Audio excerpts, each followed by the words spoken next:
Share करती हूँ कि इस जन्म में पता नहीं हम कितने जन्मों से जुड़े हुए गुरु महाराज के साथ। हम 98-99 में फर्स्ट गुरु महाराज को ने हमें बुलाया, हम नहीं गए, गुरु जी ने बुलाया।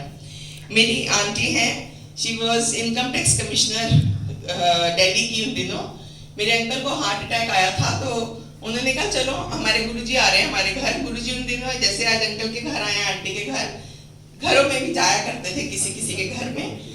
क्या बस सिर्फ इतना बोलते थे, आंटी मैं कल तेरे घर आ रहा हूँ, तेरे का सत्संग है और तू इंतजाम कर ले। तो आंटी को भी ऐसे ही बोला। तो आंटी ने बुलाया कि हमारे गुरुजी आ रहे हैं तो आप आओ, उनकी ब्लेसिंग्स लो। सिंस आंटी न्यू के अंकल बीमार हैं तो आप उनसे वो जनरली बीमारियां तो ठीक करते ही थे, पहले सेहत देते हैं फिर वर्ल्डली चीजें देते हैं। सो हमने जैसे ही माथा टेका जाके, हमने गुरु महाराज को कुछ नहीं बताया।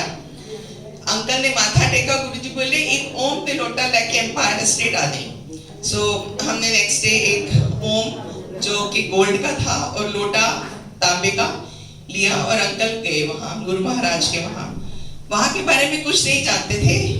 पहली बार हमने एक ऐसा दरबार देखा था जहाँ कोई चढ़ावा नहीं चढ़ता। गुरुजी हमें भर भर के ब्लेसिंग देते थे, भर भर के प्रसाद खिलाते थे, लेकिन कुछ भी वहाँ कोई दान पात्र नहीं था, कुछ नहीं था।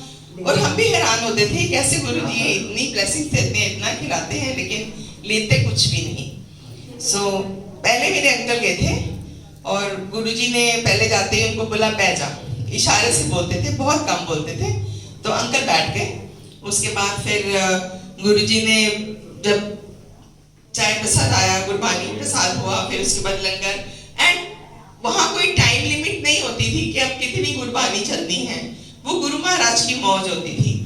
जैसे ही गुरुजी उसको स्टॉप करा के ओम नमः शिवाय का एक भजन चलाते थे और उसके बाद पट्टियां ऐसे लग जाती थी और हम लोग दोनों तरफ बैठ के 4 लोग एक प्लेट में लंगर करते थे। सो जैसे ही ओम नमः शिवाय बजता था हमको समझ आ जाती थी गुरुजी लंगर लगवा रहे हैं।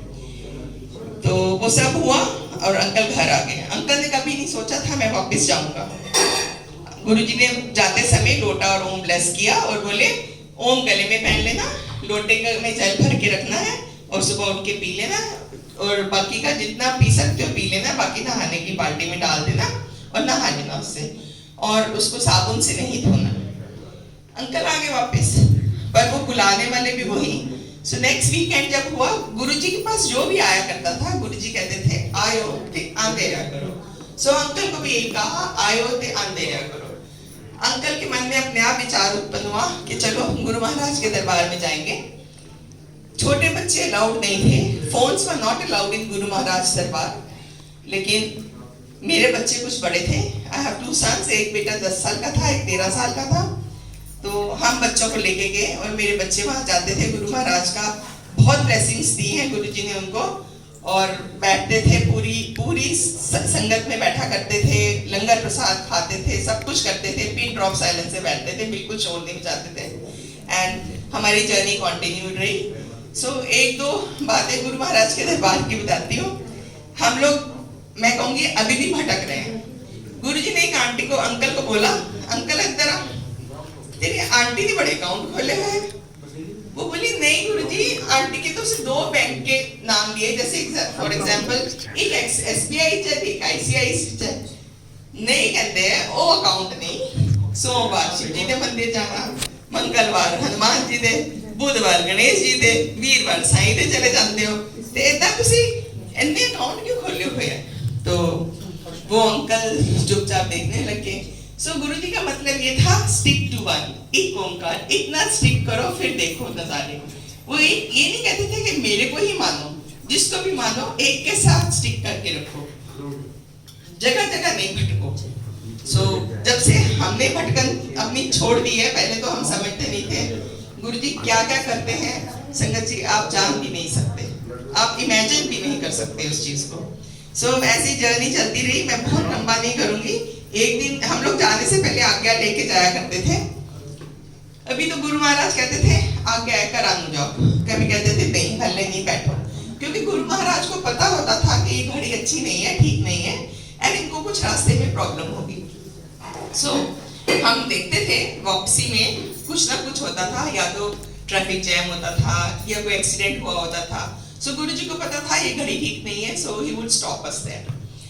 जब उनको लगता था अब रास्ता साफ हो गया तो कहते थे चलो चलो हम कराम उठाओ, तो हम लोग चले जाते थे। ऐसे ही हम एक दिन आज्ञा लेने लगे तो गुरु जी कहते हैं हले मंदिर नहीं जाना, हले काट नहीं जाना, हले बैठो तुसी ऐसी बड़े मंदिर जावांगे। उन दिनों बड़ा मंदिर बन चुका था।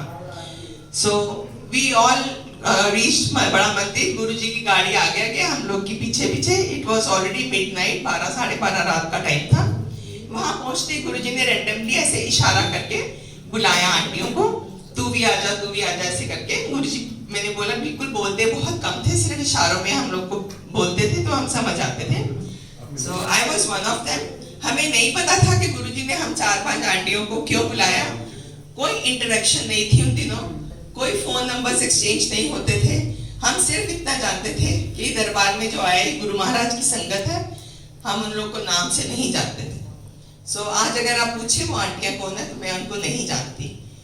एंड उसके बाद गुरुजी अंदर गए, बाकियों को कहा आप देखो हम 4-5 को अपने पीछे ले लिया and we were very happy, जैसे हम पता नहीं कुछ खास होते हैं गुरुजी ने हमें बुलाया। बट मे बी जो प्रॉब्लम्स मैंने फेस करी वो उन आंटियों ने भी करी।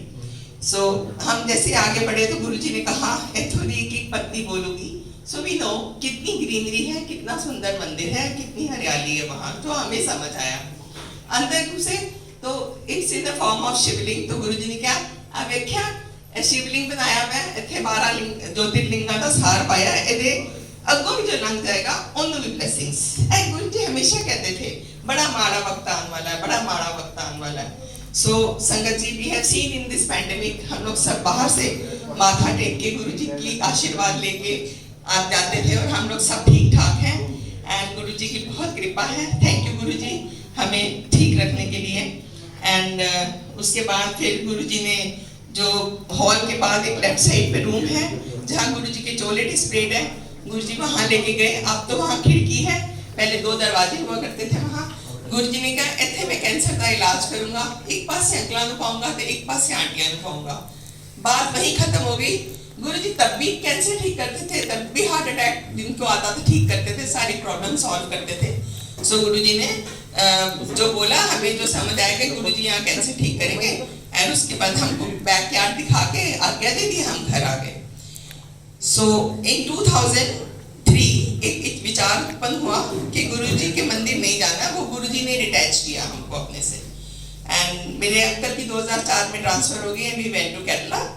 एंड उसके बाद 2007 में पता चला गुरु महाराज ने चोला छोड़ दिया, सॉरी बुलावा नहीं आया था, हम नहीं गए। उसके बाद 2009 में अगेन अंकल की ट्रांसफर होती है। अंकल नोएडा, हम लोग तब रहते थे जब गुरु महाराज के पास गए एंड गुरुजी अंकल को नोएडा वाला बुलाते थे। सो हम वापस आते हैं। Now we decide to shift to Gurgaon, क्योंकि गुड़गांव में हमारा घर था, हम घर बना के गए थे यहाँ। एंड वो हम कहते हैं हमने शिफ्ट किया नहीं, वो गुरु महाराज ने शिफ्ट कराया, क्योंकि गुरु जी को पता था कि उन्होंने कैसे हमें ब्लेस करना है और ठीक करना है और क्या क्या प्रॉब्लम्स हमें आने वाली हैं। 2009 में हम आते हैं और 2010 में एक आंटी को भेजते हैं गुरुजी, और गुरुजी की वो इंट्रोडक्शन देती है। गुरु महाराज हैं, उनका मंदिर है भाटी माइंस के पास। सो गुरुजी ने एक दिन बैठ के मेरे अंकल को साइन कर करके खूब सारी फोटोज दी थी, 5-7 ऐसे गुरुजी लिखा हुआ सिल्वर पेन से, किसी पे ब्लेसिंग्स ऑलवेज। तो आई डोंट नो वो क्यों दी, गुरुजी ने कुछ ब्लेसिंग्स देनी होगी उसे। तो हम लोग वो थी फोटोज हमारे घर में, मैं वो उठा के लाई, मैंने कहा ये गुरुजी। बोले how do you know him? तो हम बहुत बातें में सत्संग शुरू हो गए, मैंने दरबार के बारे में बहुत बातें बताई। अगर वो बताना शुरू करो तो पूरी रात बीत जाएगी। तो उसके बाद फिर उन्होंने, मैंने उसको रिक्वेस्ट किया कि मेरे को गुरुजी के मंदिर ले चलोगी। सो आई बिलीव गुरुजी ने मुझे वापस बुलाया कि आंटी आजा, तेन मेरी लोड़ है। एंड संगत जी 2010 में हम जाते हैं दोबारा गुरु महाराज के दरबार में। एंड 2012 में मेरे को 4th stage ovarian cancer detect हुआ एंड डॉक्टर्स ने कहा कि it is an ovarian cancer, पूरी बॉडी में फैल चुका है, 4th स्टेज है, आप 6 मंथ से ज्यादा नहीं जिएंगे, you are going to die after 6 months. पर तब तक वो विश्वास, वो सरेंडर इतना हो चुका था गुरु महाराज पे कि मैंने बोला कि मेरे गुरुजी हैं, मैंने कुछ नहीं होना। सो मेरी कीमोथेरेपी स्टार्ट हुई। After every chemo I would go to the mandir. ये गुरुजी का जो लंगर प्रसाद होता है ना, ये बहुत बहुत पावर्स है इसमें। एंड गुरुजी कहते थे अंधे खाओगे तो दवाई है, कार लेके जाओगे तो मिठाई है। एंड कोई बीमार हो तो उसके लिए मांग के ले जाइए, पर अपना प्रसाद संगत जी थोड़ा ले लीजिए, पर यही खत्म करके जाइए। उसके बाद फिर मेरी 3 महीने की कीमोथेरेपी के बाद जब मेरा पेट स्कैन हुआ तो डॉक्टर्स ने कहा ma'am please don't change your clothes, we want to retest you. उन्होंने जब मेरे को रीटेस्ट करने के लिए बोला तो दोबारा मशीन्स में डाला। Another team of doctors arrived and वो लोग बहुत परेशान थे। हम घबरा गए, पता नहीं क्या हुआ, बट डॉक्टर्स ने क्या कहा हमें कि हमें एक भी कैंसर का सेल नहीं दिख रहा, जो हमने 3 महीने आपको पहले कहा था कि आप जाने वाली है 6 महीने में। हमें समझ नहीं आ रहा वो कैंसर गया कहाँ। सो ये है हमारे गुरु महाराज, 3 महीने की कीमोथेरेपी के बाद कैंसर गायब कर देते हैं, बिल्कुल ठीक कर दिया मेरे को। पर एज पर मेडिकल साइंस वो लोग नहीं मानते हैं डॉक्टर्स। उन्होंने कहा कि हम अपना कोर्स पूरा करेंगे। 1 महीने के गैप में उन्होंने मेरी सर्जरी करी और उसके बाद फिर 3 महीने और chemotherapy and it was my last chemo was July 2013 and उसके बाद मेरे क्वार्टरली 6 मंथली ईयरली 1.5 years में एक बारी टेस्ट होते रहे एंड 2018 के बाद डॉक्टर्स ने मेरे को कैंसर फ्री कह दिया, डिक्लेयर कर दिया and I am standing in front of you doing all my duties. मेरे अंकल बीमार थे तो गई थी, गुरुजी ने कहा आंटी खड़ी हो जाओ, अंकल का ध्यान रख, एंड गुरुजी ने ठीक कर दिया। एक छोटी सी और बात बोलूंगी, आंटी बात शुक्राना करेंगे बालाजी को। चलो ओके, चलो गुरुजी का बहुत बहुत शुक्राना एंड अंकल आपको बहुत बहुत मुबारक। जय गुरु।